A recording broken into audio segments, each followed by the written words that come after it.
Becoming a foster or adoptive parent means stepping into a role that may have long been empty, the role of your child's number one advocate. Any parent who has spent time pacing a hospital waiting room, hiding in the corner at a family gathering, or biting their tongue through an IEP meeting knows the weight this role carries day to day. Parenting kids with complex needs means navigating a lot of scenarios that most parents couldn't imagine. It means pushing back when family members speak poorly of your child's birth family. It means calling and calling and calling busy medical professionals to get one signature.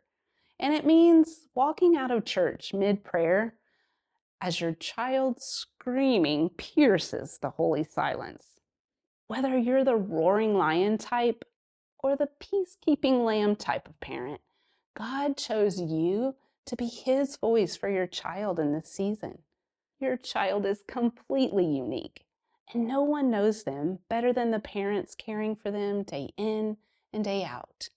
Speaking on behalf of a child with trauma can be difficult, especially when others in their life don't understand. Today, I want to explore 4 key elements to advocating for your child in a variety of ways and settings.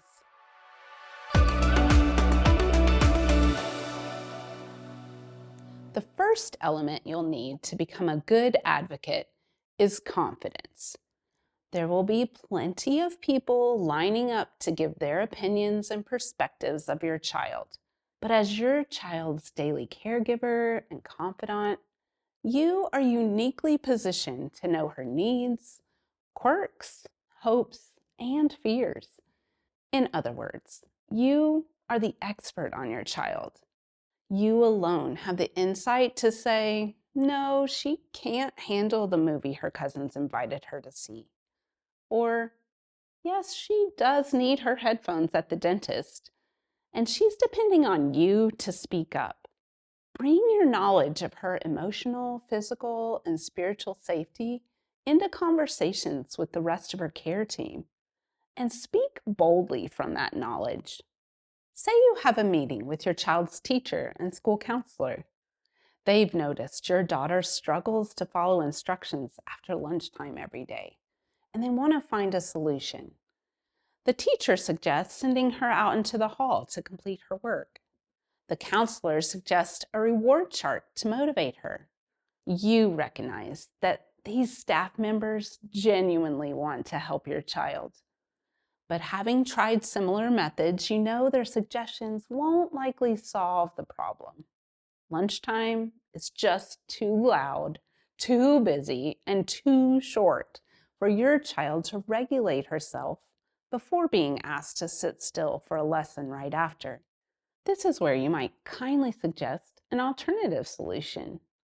See if there's a student aide or even a responsible older student who could eat lunch with your child to help co-regulate them. Or ask if the counselor could do a playful check-in between the cafeteria and the classroom to help her calm her breathing and heart rate between those activities.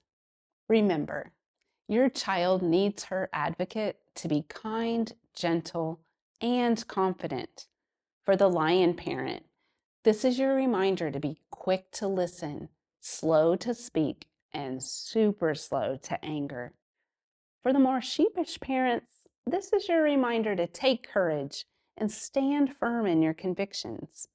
There will be times when you need to push back, bring in more people, or reach out to a higher authority. But in the best interest of your child, always work to remain calm and kind, even when the situation calls for you to be firm. The next element you'll need as an advocate is community. You were never meant to do this alone. And while you are the expert on your kids, you can't always be everywhere and know everything. Their youth pastor, CASA, or coach will likely see different sides of your child than you do. Having other safe people involved and connected in your kids' lives gives you additional eyes, ears, and hearts to know and care for them well. First, you'll want to get connected with your local foster and adoptive community. It's here you'll find mentors and encouragers who are a step ahead of you on this same parenting journey.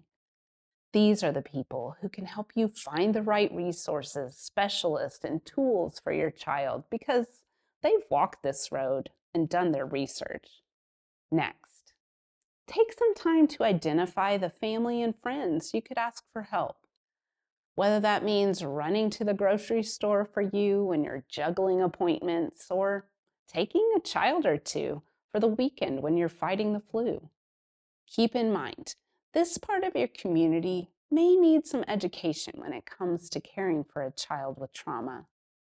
Be patient and gracious as they learn your child's unique needs and history. Finally, be picky about your community.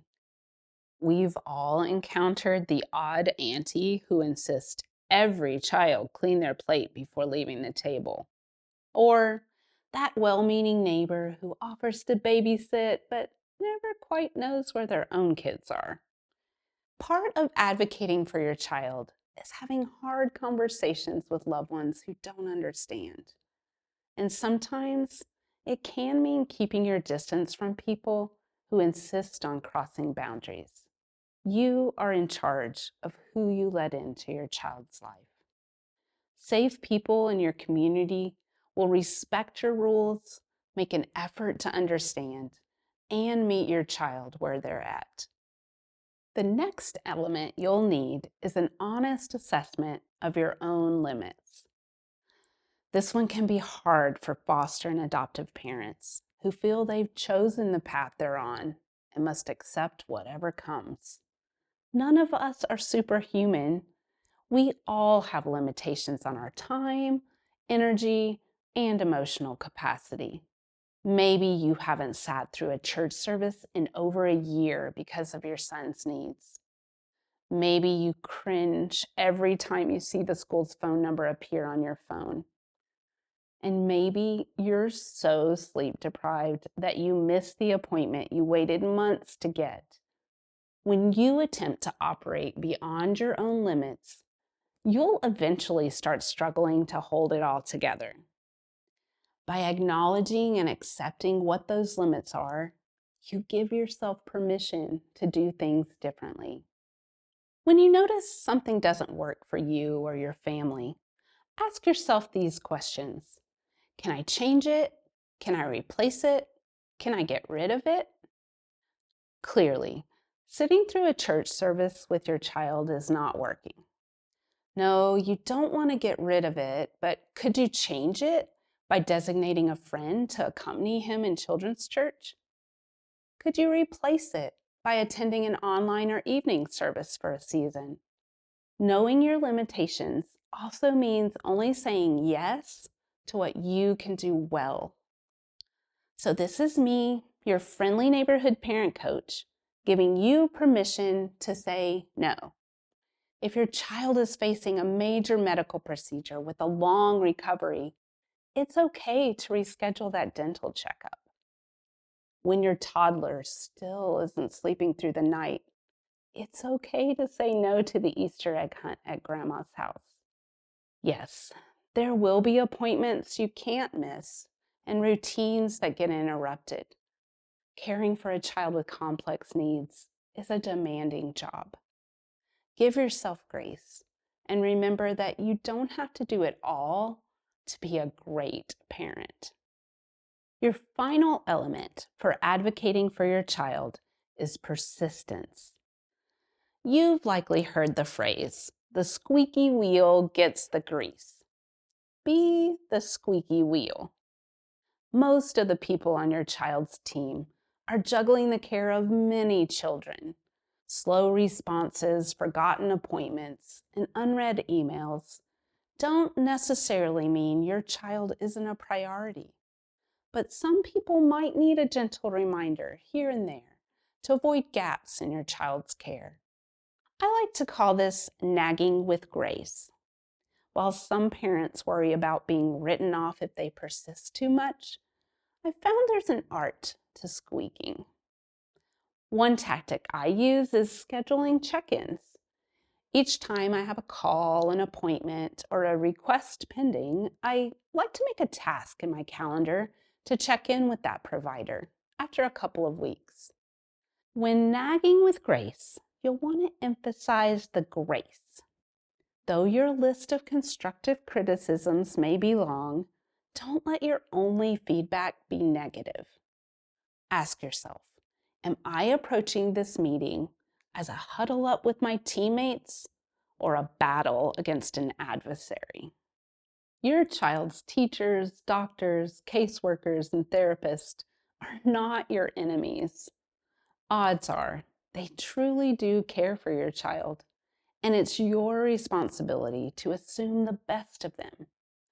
No matter the situation, approach each conversation seeking first to understand before seeking to be understood. By keeping members of the care team accountable with a gracious attitude, you're more likely to keep your child's needs at the top of their list without making them dread calling you back. Throughout your foster care journey, you'll be called to step up and stand up for your child in a variety of ways. This can feel intimidating at first, but remember, God chose you to be the voice for the children in your care, and He will equip you to do just that. Remember to speak out with confidence. You are the expert on your child. Identify and lean into your community, being picky about who you choose to let into your circle. Advocate for yourself by being honest about your limitations. You're allowed to say no. And finally, be a squeaky wheel. Don't be afraid to nag. Just do it with grace. You can do this, and your ChildBridge team is here to help.